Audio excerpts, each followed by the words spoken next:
শেখ হাসিনা কতদিন ভর করবেন, কতদিন হিন্দুস্তানের উপর ভর করে থাকবেন? কিন্তু উপরে আছে আল্লাহ, যে কোরআন ধর্ম ইসলাম আমি বিশ্বাস করি। এই কারণে আপনার শেষ আশ্রয়স্থল ওই হিন্দুস্তান। এখনো হিন্দুস্তান থেকে বসে বসে টিক টিক করেন। এখনো আপনার ব্যবহার, এখনো আপনার কথায় মনে হয় বাংলাদেশে আপনি আসবেন। এই পবিত্র জাতীয় প্রেস ক্লাবের সামনে যে সাংবাদিকরা কথা বলতে পারেন না, তাদের সামনে জোহরের নামাজের আগে কথা দিয়ে গেলাম, বাংলাদেশে এমন শক্তি আর নাই আল্লাহ, শেখ হাসিনা বাংলাদেশে আবার আসতে পারে। তাই ওলামা দল অত্যাচার সহ্য করেছে, ঐক্য বজায় রাখেন। জামাতে ইসলামের বন্ধুরা, আপনারা আমার খুব কাছের লোক, বন্ধু। আপনাদের সাথে 2001 সালে পার্লামেন্টে আমিও ছিলাম, সরকারও ছিল। আমি বুঝি না 55 বছর আগের ঘটনা।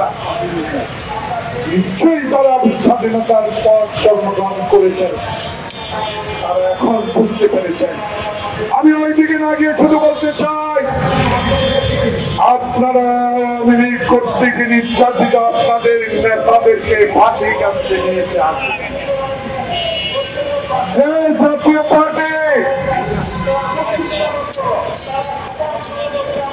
এই কাদের সাহেব, এরশাদ সাহেব, আল্লাহ পাক আপনাকে বেশ নসিব করুন।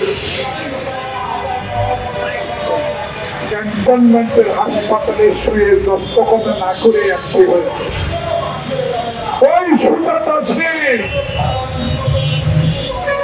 হাসপাতালে গিয়ে হাসিনার পক্ষে নির্বাচন করার জন্য চাপ প্রয়োগ করেছেন। সেই জাতীয় পার্টি এখন অস্তিত্ব নাই আপনাদের। জমাতের বন্ধুরা, একটা তারে বিদ্যুৎ সঞ্চালন হয়, সেখানে পজিটিভ নেগেটিভ থাকে। আসুন না ভাইয়ে ভাইয়ে রাস্তায় আর রক্তক্ষরণের প্রয়োজন নাই। এখন গণতান্ত্রিক দেশ, ইউনিসেফ পরিচালিত দেশ। বাংলাদেশে যদি আমরা আপনারা সকলে রাজনৈতিক দল যারা হাসিনার বিরুদ্ধে লড়াই করেছে, আমরা যদি এক থাকি, বাংলাদেশ ইনশাআল্লাহ হাসিনা দিবে না। বাংলাদেশে আমার ভোট আমি দেব, মৃত ব্যক্তি আর কোনোদিন ভোট দিবে না। আসুন এই উলামা দলের এই প্রতিবাদ সভা থেকে আপনাদেরকে আহ্বান জানাবো। আসুন ঐক্য গড়ে তুলি, বাংলাদেশের মানুষকে সুখে থাকতে দিন, বাংলাদেশের মানুষকে গণতান্ত্রিক অধিকার ফিরিয়ে দিন। বাংলাদেশের মানুষ যেন বিদেশের মতো আমার ভোট আমি দিব, চাকরি দিব যাবার ব্যবস্থা করতে পারি, সেই দিকে লক্ষ্য রেখে আসুন।